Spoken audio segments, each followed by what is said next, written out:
Should you deny your tier 3 tower?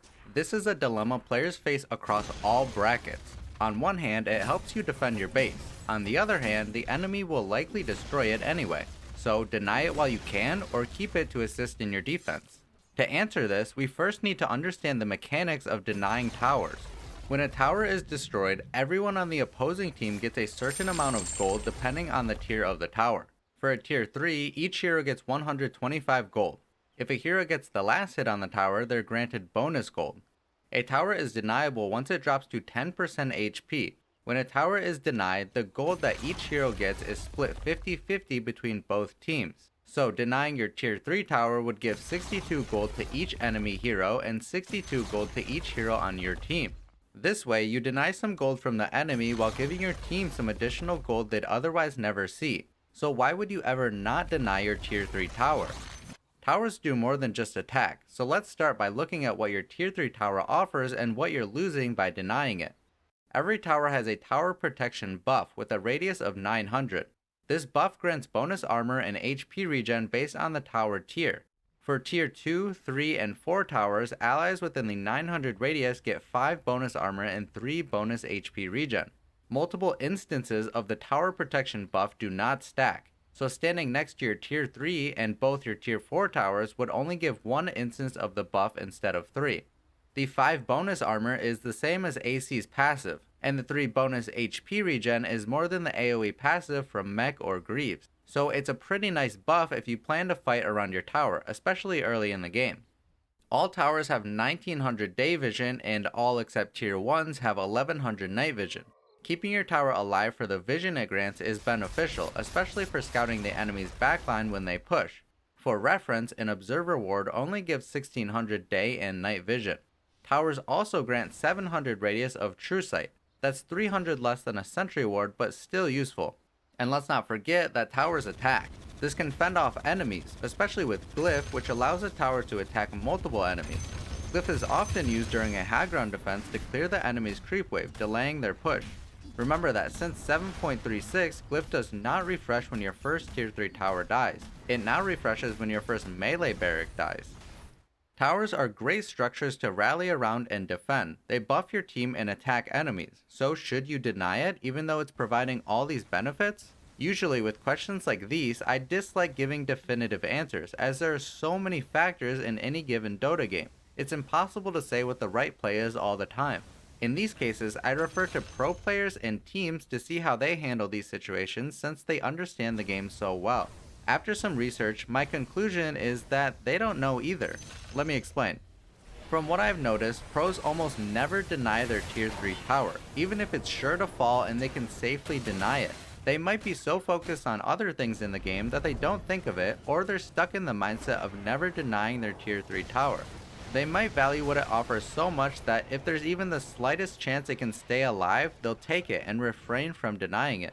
Often, at the stage of the game where a tier 3 tower is deniable, the gold you'd deny from the enemy and the gold you'd gain for your team aren't too significant. But if you're behind, why not try to get any small bonus you can?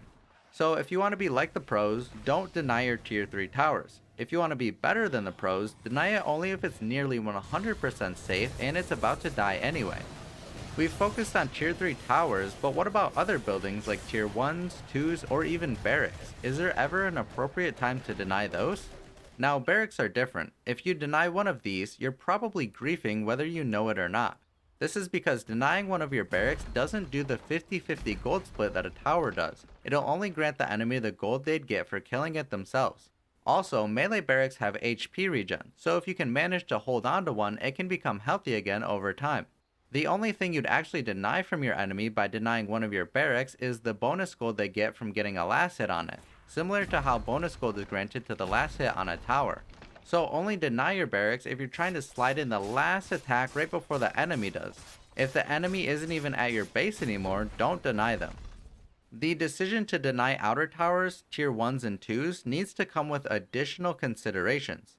The gold bounty for denying a tower, regardless of the tier, is typically not too substantial. The big impact of outer towers is the map control they offer and the ability to TP further out from your base. Let's say your mid-tier 2 tower is deniable, but under no current threat of being killed, especially since tier 2 towers have backdoor protection. Your mid laner runs by, notices its low health, and denies it. Then they get caught out by the enemy, starting a big team fight. Your mid laner now buys back, looking to rejoin the fight as soon as possible, but they have no outer tower to TP to. They have to TP to the tier 3 tower instead, and by the time they run back to the fight, your whole team is already dead. The point is, you only want to deny your tower if you know it's about to be killed. This could be when the enemy is approaching to take it, or they're hitting it and you're trying to time your deny perfectly. Another scenario is when you don't care about losing map control in that part of the map. For example, as the laning phase ends, your safe laner often goes to the jungle, leaving the lane empty. This makes it easy for the enemy offlaner and any supporting heroes to push and take your safe lane tower. This part of the map becomes dangerous to play in, especially without wards. In this case, denying your safe lane tower, even if there are no immediate threats, is not a bad idea.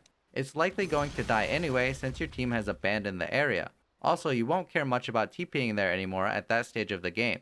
If you really need to, you can TP to your outpost instead. I also want to make a special note for any teams with Treant Protector. Don't deny your towers, because he can heal them back up, and this is the only way to heal towers in the game, so it's pretty special. Unless you were to spawn in a repair kit, but doing so successfully might get you banned. So what have we learned?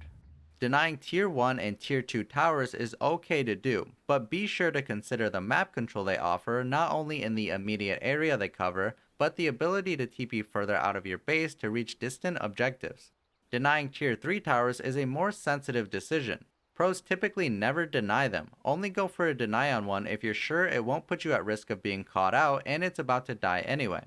Denying your barracks is not a good idea as it doesn't give you any return gold like denying a tower does. If you're really itching to deny a building, deny your ancient. Just kidding, it's actually not deniable.